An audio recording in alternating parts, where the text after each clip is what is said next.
খ্রিস্টপূর্ব 1160 অব্দে ব্যাবেল নামক দেশের দক্ষিণে ফাদ্দান আরাম নামক এক শহর ছিল।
হে মহান ইস্তার, হে সকল প্রভুর মাতা, হে আমাদের দয়ালু প্রভু, আমাদের জন্মদানকারী মঙ্গলদাতা প্রভু, এই অবুঝ শিশুটিকে আরোগ্য দান করুন আর তার মা জননীকে আনন্দিত করুন।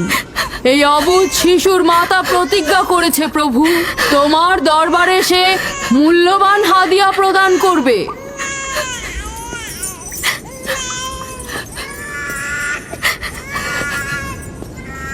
আমি মহান ইস্তারের কাছে প্রার্থনা করেছি যেন তিনি তোমার সন্তানকে জীবিত রাখেন। তুমি এখন তোমার সন্তানকে নিয়ে যেতে পারো।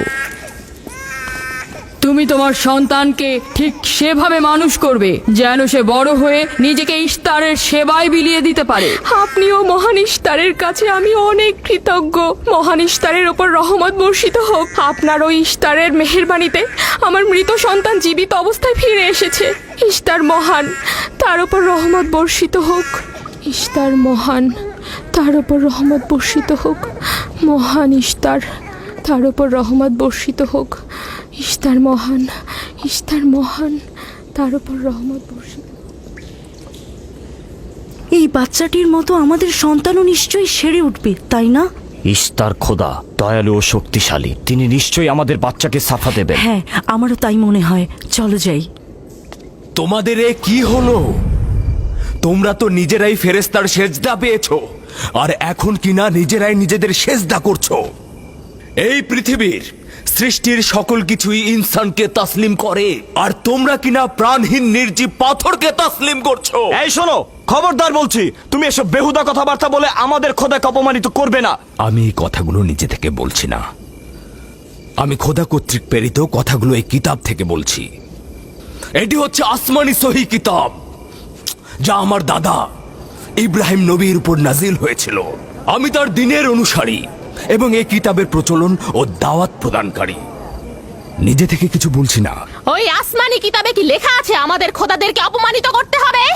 আমি অপমান করছি না, শুধু প্রশ্ন করছি।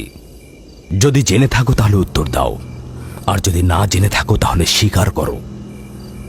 তোমাদের জিজ্ঞাসা করছি, ওই মন্দিরে রাখা ইস্তারের মূর্তিগুলো কি তোমাদের প্রভু, নাকি তোমাদের তৈরি বস্তু?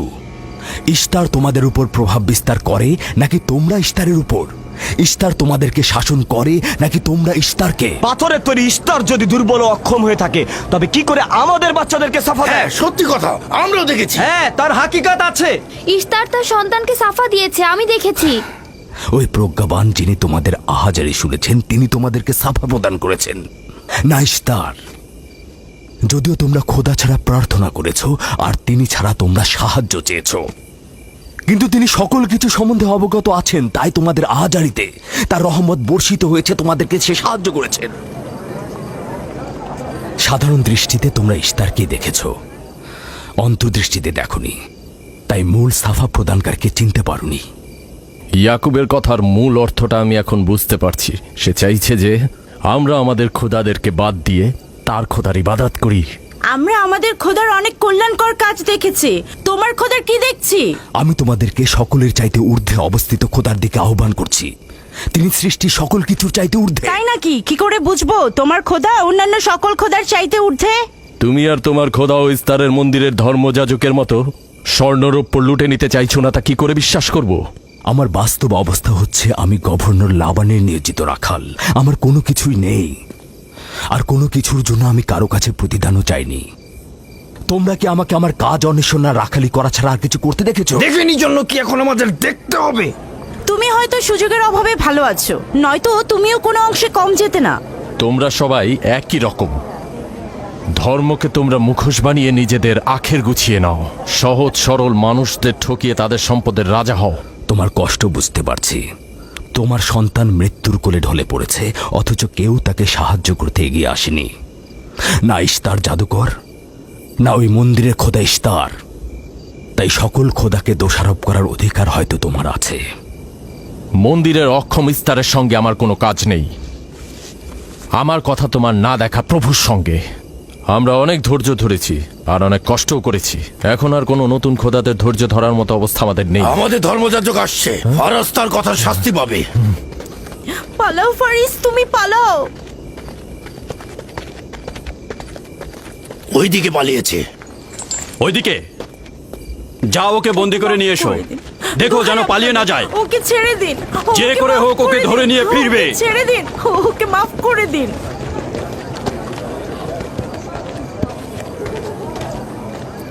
যদি শুধুমাত্র গভর্নরের জামাতা না হতে, তাহলে আমি জানি তোমাকে কিভাবে শায়েস্তা করতে হয়। মন্দিরের কোনো প্রতিনিধির সাথে আমার কোনো কাজ নেই। তোমরা সবাই চলে যাও। ইয়াকুবের কুফরি কথায় তোমরা কেউ কান দেবে না, আর কেউ বিশ্বাস করবে না।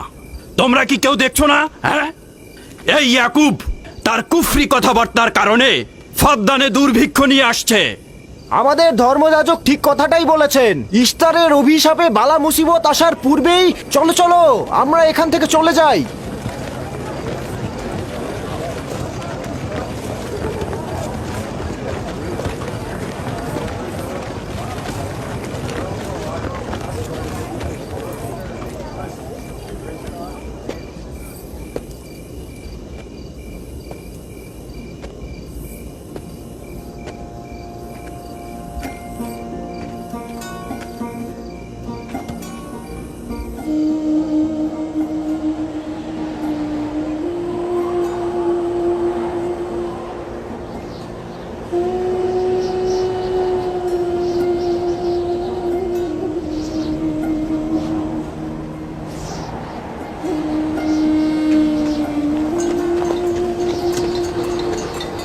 যদি খুব শীঘ্রই বৃষ্টিপাত না হয়, তাহলে ফাদ্দানবাসীর সকল ফসল নষ্ট হয়ে যাবে। আশা করছি মহান খোদা অতি দ্রুতই বৃষ্টিপাত প্রদান করবেন। ওখানে কি হচ্ছে বাবা? এটা ফাদ্দানবাসীর প্রাচীন রীতিনীতি। এখানে ইস্তার নিয়ে কেউ কটু কথা বললে তাকে আগুনে নিক্ষেপ করে হত্যা করা হয়। বিচার করা হয় না সে সত্য বলেছে কিনা। ছেড়ে দাও, ছেড়ে দাও আমাকে বলছি। করেছে ছেড়ে দাও, আমাকে ছাড়ো বলছি। হে মহান ছেড়ে দাও। ধর্মগুরু, ওকে মাফ করে দাও, আমাদের উপর রহম করো। আমাকে ছাড়ো, ছাড়ো। আমার কি দোষ? আমি তো কিছু করি নাই। আমি কি বলেছি তোমাদের? আমাকে আমাকে এভাবে বেঁধে নিয়ে যাচ্ছ? আমাকে ছাড়ো। শোনো, তুমি এখানে ভেড়ার পালগুলো দেখে রাখো, আমি একটু আসছি। ছাড়ো, ছাড়ো, ছাড়ো আমাকে। এই, ছেড়ে দাও, ছেড়ে দাও, ছেড়ে দাও। এই, তোমরা তোমরা নির্মমতা করছো। তোমরা আমার উপর নির্মমতা করছো। আমাদের রহম করো। ছেড়ে দাও, ছেড়ে দাও। এই, আমার কি দোষ? আমার কি দোষ? আমাকে ছাড়ো, ছেড়ে দাও। এই, তোমরা আমার উপর অবিচার করছো। ওই যে দেখো, ইয়াকুব কি রাখাল, করছো? গভর্নর লাবানের জামাতা। এটা ঠিক করছো না। আমাদের উপর দয়া করুন, আমাদের উপর রহম করুন। কাফের শাস্তি একটাই, ফাদ্দানবাসী, তোমরা দেখে রাখো, তোমরা অবশ্যই শাস্তি পাওয়া উচিত। একদম ঠিকটা আমার উপর অবিচার হচ্ছে। আমি কিন্তু আমাকে এইভাবে অমানবিক ভাবে পড়ানো হচ্ছে। এটা তোমরা সহ্য করো না, তোমরা জেগে ওঠো। আমাকে বাঁচাও, বাঁচাও ফাদ্দানবাসী, আমাকে বাঁচাও ফাদ্দানবাসী। আমি বলছি আমি কোনো অন্যায় করিনি। অভিযুক্ত ফারাজ ইস্তারের শত্রু ও পাথর দিয়ে ইস্তারকে আক্রমণ করতে চেয়েছে এবং আমাদের খোদাকে অসমর্থ ও নালায়েক বলে আখ্যায়িত করেছে। ফাদ্দান শহরের প্রাচীন রীতিনীতি অনুযায়ী যে আমাদের খোদা ইস্তারকে অবমাননা করবে তাকে অবশ্যই আগুনে নিক্ষেপ করে হত্যা করা হবে। ফাদ্দানবাসী, তোমরা কি এরকম চুপ করে পাথরের মতো আমাকে দেখে যাবে? তোমরা কি কিছুই বলবে না? আমাকে এরকম অমানবিক ভাবে অত্যাচার করে পোড়াতে যাচ্ছে এই লোকজন। তোমরা কি কিছুই বেচারা ফারাজ। তোমরা কি নিশ্চুপ হয়ে সারা জীবন দেখে যাবে? ফাদ্দানবাসী, রক্ষা করো আমাকে, কেউ তো এগো। একদিন আমার মতো তোমাদের কেউ এভাবে পুড়িয়ে ফেলবে ওরা। তোমরা চুপ করে থেকো না, তোমরা এভাবে আমাকে মেরো না। আমার প্রাণ ভিক্ষা দাও, আমাকে এভাবে মেরো না। বেহুদা কান্নাকাটি করো না, হয়তো রক্তের মূল্য পরিশোধ করো, নয়তো আগুনে পুড়বার জন্য প্রস্তুত হও। আগুনে ফেলো না, এভাবে পুড়িয়ে মেরো না, আমাকে প্রাণ ভিক্ষা দাও, ওকে ছেড়ে দাও।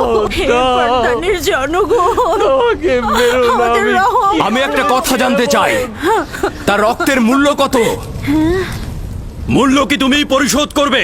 না, ও নিজেই তো ইস্তারের শত্রু।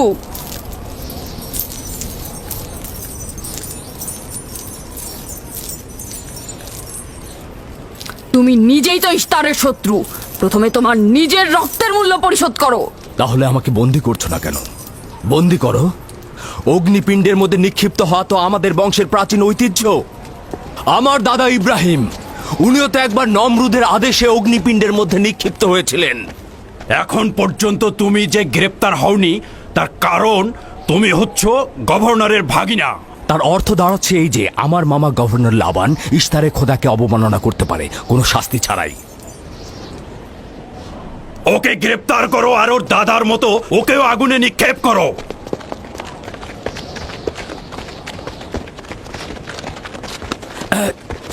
ছেড়ে দাও, আমার প্রশ্নের উত্তর দাও, ছেড়ে দাও আমাকে। এই, এখানে কি হচ্ছে এসব?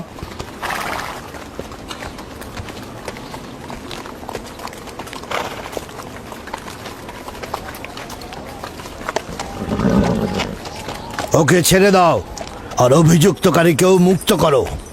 ফারাসের অবশ্যই শাস্তি পাওয়া উচিত। যখন ইয়াকুব জীবনের মূল্য পরিশোধ করতে চায় তখন তোমাদের কোনো অধিকার নেই ওকে শাস্তি দেবার।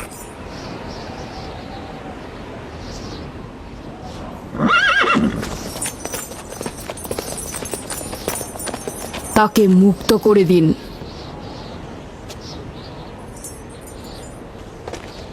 ইয়াকুব, তুমি অবশ্যই ফারাসের জীবনের মূল্য স্বরূপ 500 দিনার পরিশোধ করবে। হ্যাঁ, কোনো সমস্যা নেই, আমি এই অর্থ পরিশোধ করব।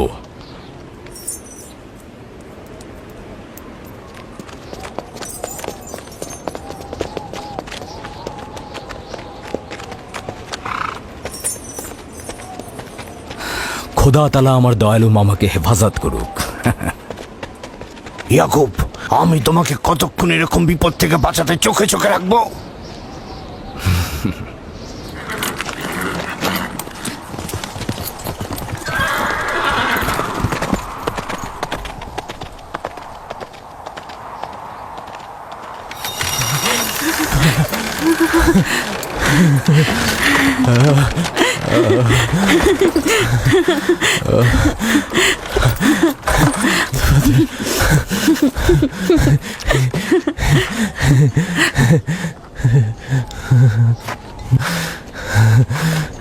আপনি মহান, আমরা কৃতজ্ঞ।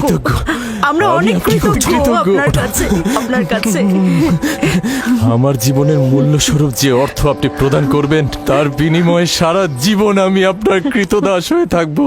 আপনি মহান, আপনি মহান। আপনি ফারাজকে মৃত্যুর হাত থেকে বাঁচিয়েছেন, আপনি আমাদের নতুন জীবন দিয়েছেন। হয়েছে হয়েছে, এবার এসো এসো।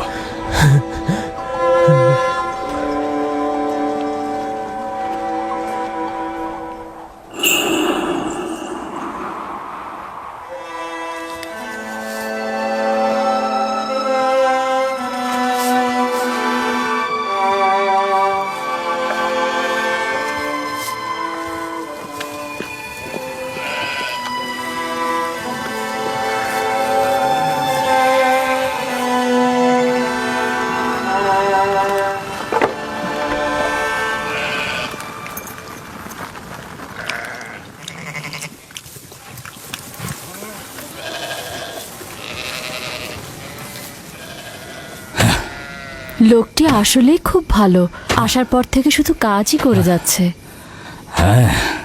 বছরের পর বছর ইস্তার, ফাদ্দান ও ব্যাবলের লোকজনকে অন্যায়ভাবে কোরবানি দিয়ে আসছে। আজ তোমার পিতার জন্য আমি ও ফারাজ বেঁচে গেছি। আপনি ওর জীবন বাঁচিয়েছেন বলেই ও ইস্তার পূজা ছেড়ে এক খোদার ইবাদতে মশগুল হয়েছে। হ্যাঁ, তা হয়েছে রাহেলা।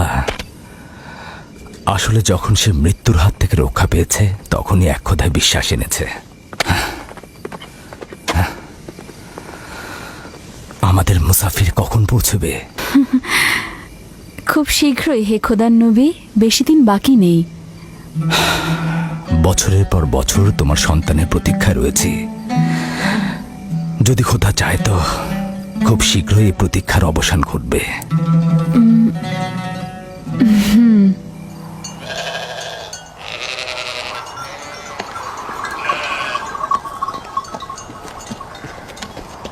ইস্তেকদার, তোমার ও তোমার পরিবারকে সালাম। তোমার উপরও দরুদ বর্ষিত হোক ইয়াকুব রাখাল। হ্যাঁ, কৃতজ্ঞতা জ্ঞাপন করছি। মন্দিরে ইস্তারের জন্য খোরমা হাদিয়ে নিয়ে যাচ্ছ? প্রভুদেরকে তো অবশ্যই খুশি করতে হবে, তা না হলে তো এবছর বৃষ্টিপাত হবে না, তাই না?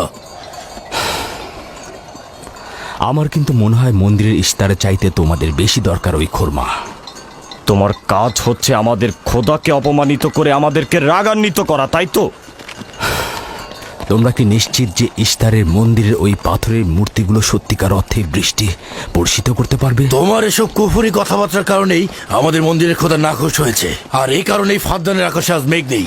এই ইয়াকুব, ইস্তারের অবমাননা থেকে তুমি নিজেকে রক্ষা করো। চলে এসো, চলে এসো।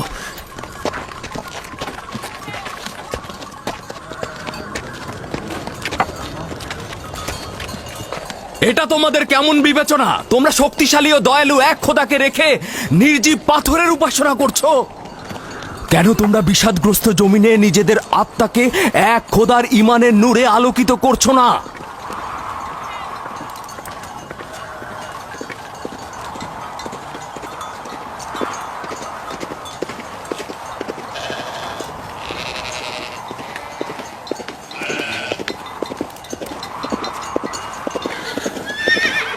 হে মহান ইস্তার ইলাহি, তোমার ফলপ্রসূ এই মন্দিরখানা তোমার শত্রুদের রক্ত দ্বারা পবিত্র করব।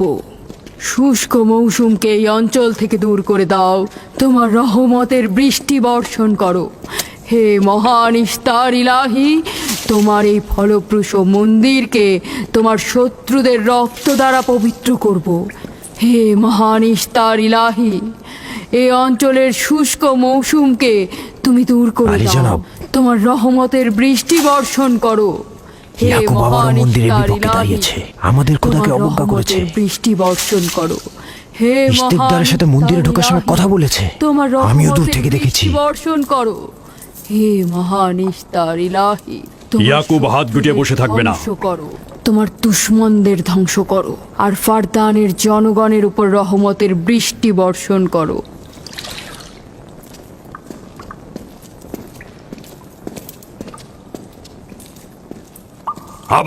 ইয়াকুব আবারও শুরু করেছে।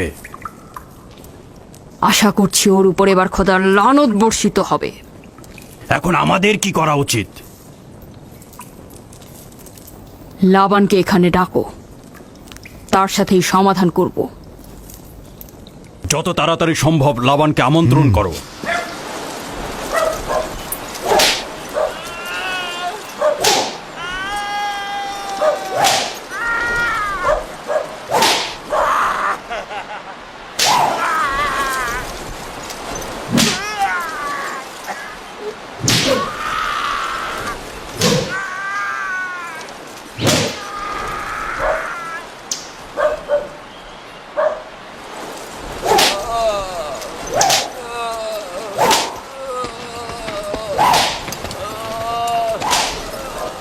জনাবে আলী, ইস্তার মন্দিরের মহান ধর্মগুরু আপনাকে সাক্ষাতের জন্য আমন্ত্রণ জানিয়েছেন। গুরুত্বপূর্ণ কিছু? হ্যাঁ জনাবে আলী। এই, এবার বন্ধ করো।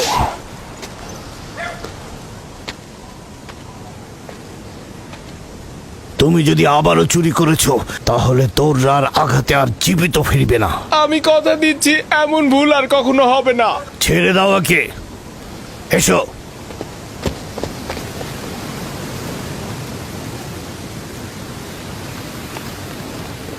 প্রকৃতপক্ষে বিষয়টা আসলে আপনার জামাতা ইয়াকুবকে নিয়ে। ইয়াকুবের আমলনামা তার নিজের সঙ্গে সম্পৃক্ত।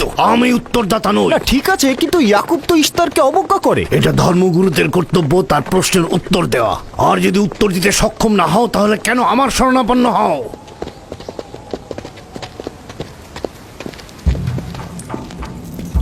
খোদার চাইতেও বড় খোদা মহান ইস্তার রাগান্বিত হয়েছেন। আমি দুর্ভিক্ষ দেখতে পাচ্ছি, যা ফারদানের জনগণের জন্য শুষ্ক মৌসুম আর মৃত্যুর কারণ হতে যাচ্ছে। জনাবে আলী, আমি তার আপনি একটু মধ্যে অপেক্ষা করুন, আমি শোকার্ত ধর্মগুরুকে অবস্থা খবর দেখতে দিচ্ছি। মহান ইস্তারকে সে রাগান্বিত করেছে। এ অপমান ইস্তার সহ্য করতে পারছেন না। কেউ একজন ইস্তারকে খেপিয়ে তুলেছে। যে মহান খোদাকে অপমান করেছে সে দ্রুতই শাস্তি পাবে। মহান ইস্তার তার বলি চাচ্ছেন।